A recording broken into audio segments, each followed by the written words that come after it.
Thank you very much. The EFF policy is the expropriation of land without compensation, and we make no apology about it. It's actually our first non-negotiable cardinal pillar. And the Expropriation Act, as signed now recently by the President, is nowhere closer to that. If anything, it tries to justify the compensation, that properties can be expropriated, land can be expropriated, but there should be compensation, and condition of expropriating such is that there should be, expropriation should be in the interest of the public, for public use and public interest. So it has watered down what we have been asking for, because ours was a complete no-no on the compensation, but equally complete no-no into excluding the whole thing to public interest and public purpose. Because we want to take land and give to the landless, so that they can produce for their own sustainability, but for the sustainability of South Africa and the world at large, because we think it's the right thing to do. BEE, broad-based economic empowerment, it's a policy that should be implemented. Whether there is Elon Musk involved or not. It must not be a policy for certain people and a policy for other people. Whatever Elon Musk wants to come and do here, he must make sure there is participation of the previously disadvantaged people. Black people must participate in that transaction. Well, you know, we always put an emphasis that there should be more money into research and innovation if we are to, keep up with the AI. China has got capacity to overtake America because they've invested a lot in innovation and research, and they've come to appreciate that AI is here to stay, and it will be with us for quite some time. So it doesn't, take us. It doesn't take anything away from us if we're to put the necessary resources, because our children, despite the fact that they are learning in difficult conditions, they are talented, and that talent needs to be harnessed and channeled in a right direction. We supported the removal of the mayor of Sidibeng, and Mfuleni was supporting the removal, because if you want to know a typical example of a corrupt, collapsed municipality, you must go to Mfuleni. You sometimes say Johannesburg inner city is gone, it's rotten. When we agree with that fully, we have no doubt about it, and we have always engaged the ANC about it, that something needs to be done. Unfortunately, we are not given that responsibility. It's not our department. It's like the Department of Roads of Kenigunen, who goes around showing people that the trees have fallen. I mean, one tree in a suburb, and then he makes a big issue out of it because he's challenged. He's running out of depth. He has no idea what is he doing there. He thought that department could be converted into department of sushi and entertainment and anything of that sort. And he got more than what he bargained for. That's why you can't succeed to fix robots. It's not a duty of public safety to fix robots. It's Kenigunen, and you all speak about it. The robots are not working, but you never dare to call Kenigunen out. I don't know whether it is because there's something you are smoking with him or what, I don't know. But the guy is just incompetent and lazy. He can't fix a robot. There are potholes all over Johannesburg. Potholes. There was an incident that happened somewhere here in one street. Was it Bree Street? Where they hired a Zimbabwean company.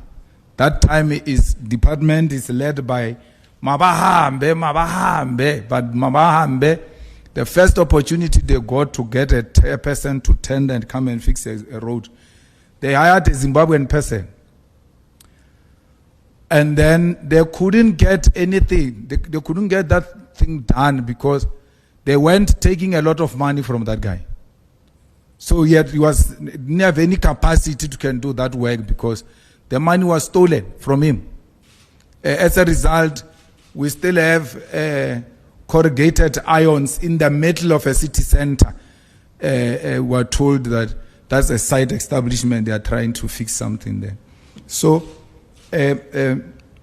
we cannot, even when we are working with these people in one municipality or the other, not be in a good position to call them out and say these ones are corrupt.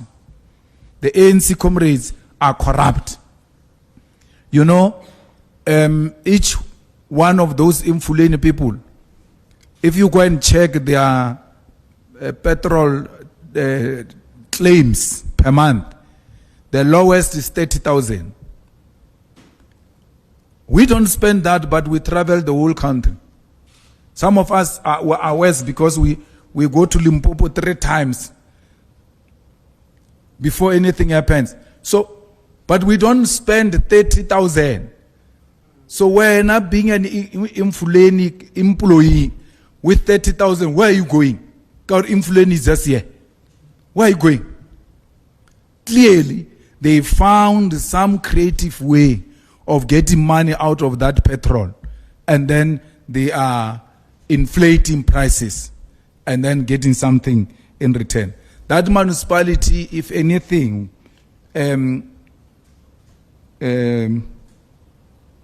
voting out the mayor is not enough. They must dissolve that municipality. It must be dissolved. The same thing with DBA, it must be dissolved. And then we go into an election and let the voters have a choice to elect them again. You know, we municipalities get dissolved, we come back with the same crop of people. There is no problem. We must never get tired because the communities must know that as long as they are not getting it right, they are not going to be left out of it until a solution is found. So to try and fix it amongst ourselves as politicians is not working. So let's go back to the electorate and said the outcome did not give us what is desirable when it comes to service delivery, and then let's go back. So our call will be that Imfuleni must be dissolved. But if the motion goes in tomorrow, we will vote against that mayor of the ANC. You could have seen the KZN deployment is way bigger than any other deployment in any other provinces because we take what happened there very serious. And we want to turn the things around. And we think that the people that we have sent there are ready for that task and they can change the political sphere. All you need in KZN is a political willingness to work hard for the EFF, and it will turn around. Politics are like that. They are not static. They change from time to time. Depending on the kind of work you do, you can tilt the balance of forces to be in your favor. And that's what we're going to do. We're actually going to become permanent residents of KZN from time to time. We're going to make sure we go there to give our comrades support. Look at our comrades in that municipality. What is it called? Where they arrested Monges. Mhlatuzi, they arrest Mongezi and the other comrades, our provincial chairperson and the other comrades. because they are demanding, rightfully so, that there are people who are expelled from the EFF, but yet they are still in the municipality as councillors. Why? Because they are voting with the IFP, and the mayor is IFP, the municipal manager is IFP, so they're like, no, we can't remove these people because we need these votes. So when we say, but this is corruption, this is not acceptable, they say, no, we have a problem. Then they arrest Mongezi, our provincial chair, this morning. He goes to court. He gets arrested with our regional secretary, who is a lawyer. He goes to court. The magistrate comes there and says, no, I can't proceed with this case. I know this guy who is accused. Therefore, I'm conflicted. Then he leaves. They sleep inside the cells. The following day, they bring a different magistrate who is briefed that these are the accused, this is the situation, and all of that. That magistrate goes in there. He says, when he arrives, that first one even said, I'm leaving because I was intimidated by a police officer. The second one says, no, I'm also conflicted. I know this guy. Well, they say, okay, fine. You may not deal with this guy's issue, but these ones, you don't know them. So they've got their own individual right. You can release them and refuse with this one that you don't know, you don't want. No. Let's adjourn and let me talk to my superiors. Then he calls the superior in Durban. They say, no, you can't deal with that matter. Leave it. Our comrades sleep in the holding cells for 2 nights. And the following, after we made noise and called everywhere else and say, but there is no such a thing. We've been arrested, many of us, at times. But we've now been subjected to such a thing. The bail was not even dealing with the merits of the case to a point where you can say, I'm conflicted. You can just do the bail and then tell your superiors that I can't proceed with that case because I'm conflicted. So there was a coordinated arrangement to try and frustrate the EFF in Mhlatuzi, and the magistrate found themselves at the center of that nonsense. We are going to complain to Magistrates Commission so that that conduct can be taken up. So KZN, we are going to work there, and we are going to make sure we turn the things around.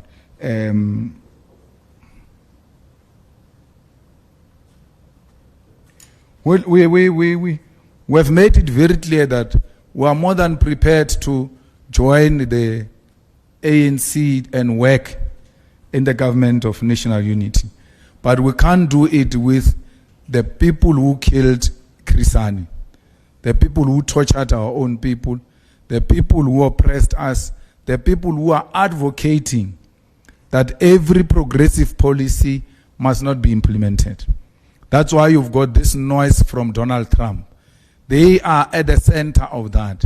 They thought they were going to bully the ANC in that GNU, and the ANC will develop a cold feet. The ANC is pushing forward ahead. They now are seeking external intervention, which seeks to undermine the sovereignty of South Africa.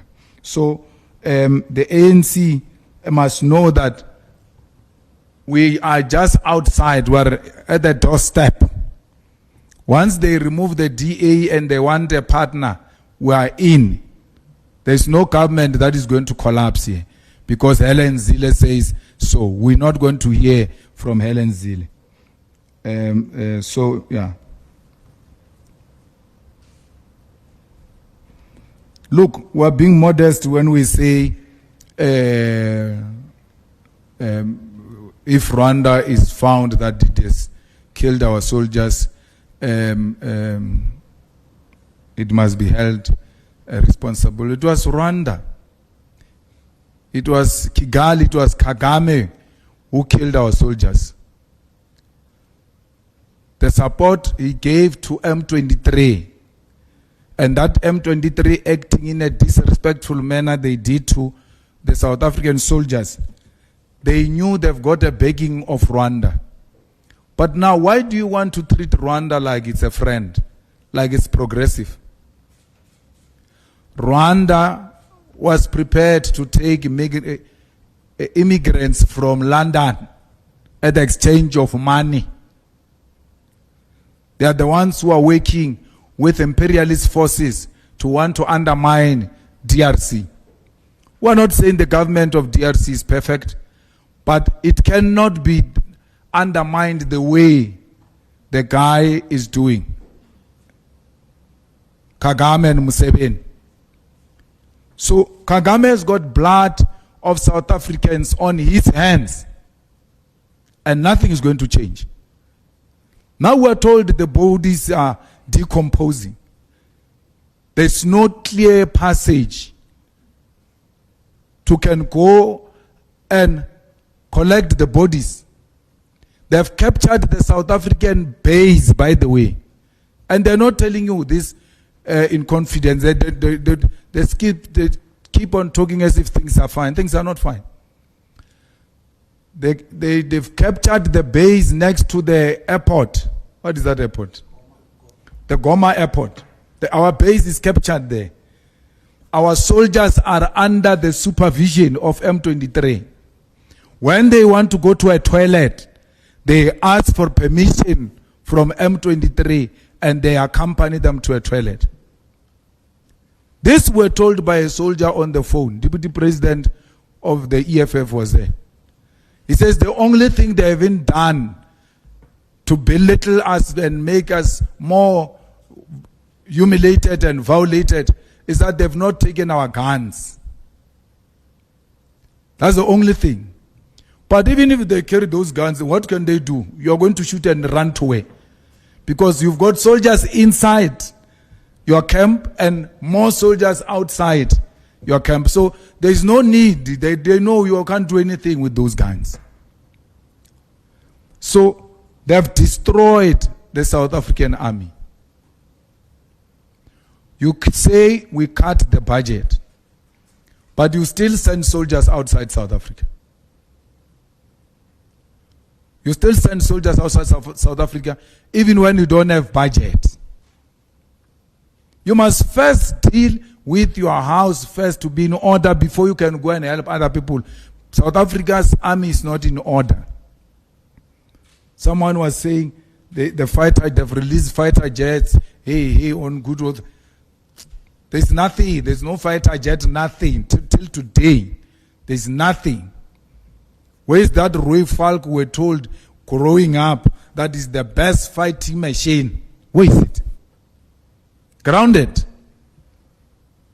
And then because this failure is done by favorites of the establishment, they are not exposing their failures. If it was a different government, for sure, the pictures of those soldiers of South Africa who are captured were going to be circulating now. The reason why we no longer see those videos of South Africans, they took phones away from them. They no longer have phones. So there is a big problem. We have no capacity. That's why I'm not saying let's go and attack. I'm saying withdraw. Let's regroup. Let's regroup and retrain. And if Rwanda has got anything to do with this, let's go for them. Because we're not going to have Rwanda dictating to us. And Kagame speaking to Cyril the way he was doing. We know Cyril is weak, but he remains the president of our country. The way he was addressing Cyril, he was addressing us. He can't address us like that. He can't kill our people and not be challenged on that. And SADC agrees that the Rwandan army had something to do with what is happening there. Who is the commander-in-chief of the Rwandan armed forces is Kagame. We're not saying DRC is in a good hands and therefore it's just being provoked. By how DRC has dealt with issues in Eastern DRC is something that needs to be resolved if we're to have a permanent resolution into that crisis. But to undermine colonial borders because you think you've got a backing of France and all imperialist forces to an extent of challenging the biggest army, South Africa. They've undermined us to the extreme. And South Africa, at some point, it might not be today because we are not in a rightful position to do so. Let the soldiers come back.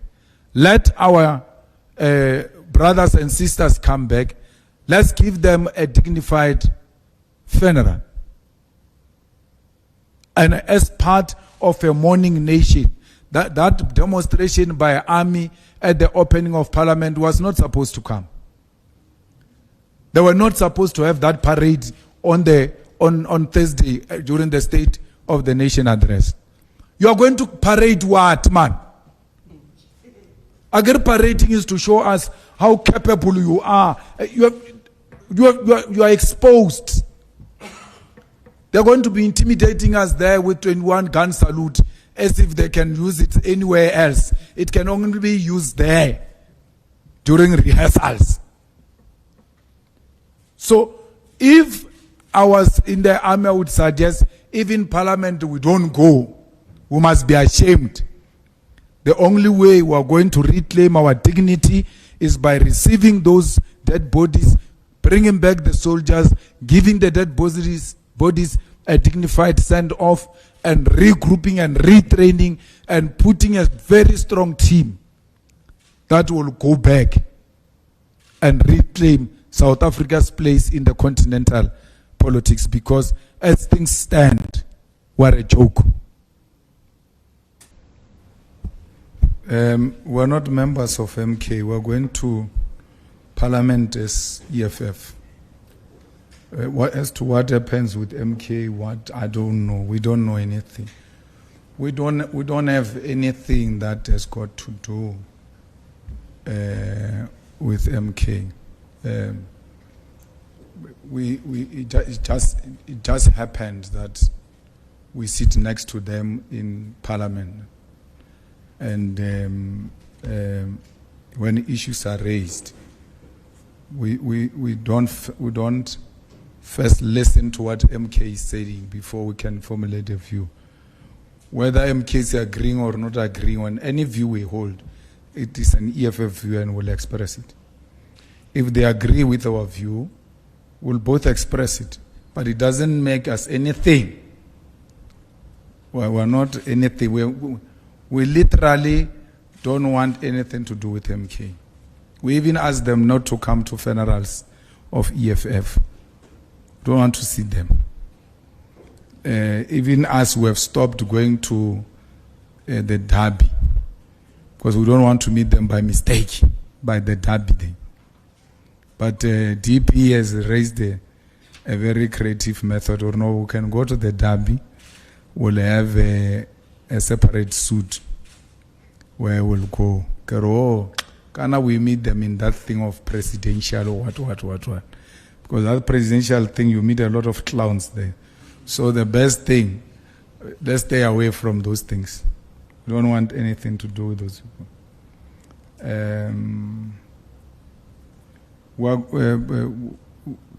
This will be the second State of the Nation address by the President after the elections. And nothing changed from our approach in the first one to this one. We have made it clear that we are going to be a party we have always been, a party of substance, a party of superior logic, a party that is going to give more input, more constructive input. But it doesn't mean we can't be robust in our approach. It doesn't mean we can't be radical and militant in our approach. So you can't say, my sister, when you are running out of questions and say people are running out of ideas, it's you running out of questions. How does picket line have to do with parliament? I mean, you want to sound intellectual, but in the process, you're so empty. You say, you said in parliament you can't do 1, 2, 3, pack that one. You said in parliament you can't do that 1, 2, 3, pack that one. And then you say, but now you are saying you are going to the picket lines. Are you running out of ideas? What does that have to do with Parliament? If we don't ask sponsored questions, rather our questions are subjected to a thought process before you throw insults at people and say they are running out of ideas. You should check if you are not running out of questions. And if you are running out of questions, it's not necessary to ask a question if you don't have one for the sake of doing it. It's no one who's running out of any question. For 12 years now, for 12 years, every year, Maoleo, 12 years now, every year, EFF has come with a theme for the year. Every year. And it has never been the same theme to demonstrate we are not running out of ideas. If it was the same theme, we will be running out of ideas. It's not the same theme. So if you come with an intention to swear, and if there's nothing you can swear at, and you just swear anyway, it's unnecessary. It has got a potential to destroy a serious potential. When you go to a press conference like this, go with an open-minded. Let's go and hear what they are saying and ask questions that are relevant, not sponsored views. Eskom load shedding is not gone. I don't think they are clear what they want to do. You see that job, we've got a very good CEO there. He needs to be given support. And all kinds of support must be given to him. But that celebrity wannabe mayor must know his limit. Because if he thinks he can now compete the CEO of Eskom, that Eskom achievement on not having load shedding are attributed to him as an individual. He wants them. He wants a self-gratification, self-glorification. That is going to undermine the good work that people are doing there. He must chill. He's got no idea what he's doing. Let him leave those people to do what they are doing. And we've got full confidence in the CEO of Eskom, and we hope that he will not disappoint. We hope he will, within a short space of time, give us a permanent solution, because there must be a permanent solution out of this. The GNU partners are working with USA. They are working with the USA. Because how do you differentiate Freedom Front Plus from AfriForum, from Solidarity, from Orania, and all manner of things? And if you come to a conclusion that these things are one, their principal is the DA. I'm saying to you, the people here who are using scare tactics, hoping that the ANC will develop a cold feet. So, because they can't find their way, they go and call on their big brothers to come and bully the ANC. So, the ANC is not in a coalition with people who share a vision with them. That's why they're struggling the way they're struggling. They just went around picking up riffraff and then putting it in a government of national unity. And when you ask, but why do you do what you are doing? They say, no, we want power. It's about power. They don't care whether you are a bandit, whether you are with a good reputation in society, anything that can give them power, they will go for it. They are working with parties that are giving our children drugs in El Dorado Park, feeding children drugs, and everywhere else. And how do you, in your conscious, rightful mind, Be so proud to work with people who have got no regard for female. That a leader of a party you are working with can just call a female private part in public like that, and then you call that a partner. Because you are so desperate to get power. It's all about power. They don't care about integrity. They don't care about the legitimacy. They don't care what does this do to the image of our country. And then they go away from those who are not very close, who are not very far on policy perspective with them, and choose ex-prisoners, some riffraff, some you can't even explain whether they are going or they are coming. So I guess maybe South Africans get the government they deserve. Maybe you deserve this kind of government.